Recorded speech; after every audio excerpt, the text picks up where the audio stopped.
Afternoon லஞ்சுக்கு சிம்பிளா கொண்டக்கடலை புளிக்குழம்பு தான் ரெடி பண்ணியிருந்தேன்.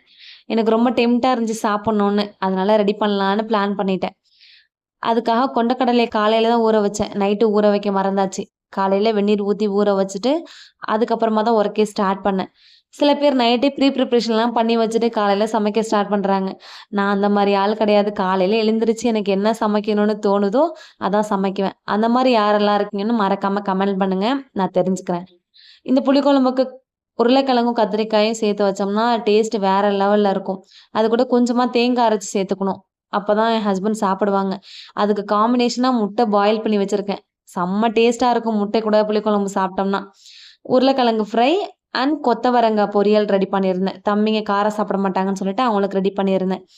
ரெடி பண்ணிட்டு தம்பிங்களுக்கு சாப்பாடு குடுக்க 1:30 மணி ஆயிடுச்சு. புடிச்சிருந்தா லைக் பண்ணுங்க. மறக்காம நம்ம சேனல சப்ஸ்கிரைப் பண்ணுங்க. நாளைக்கு ஒரு வீடியோல பார்க்கலாம். டாடா, பபாய்.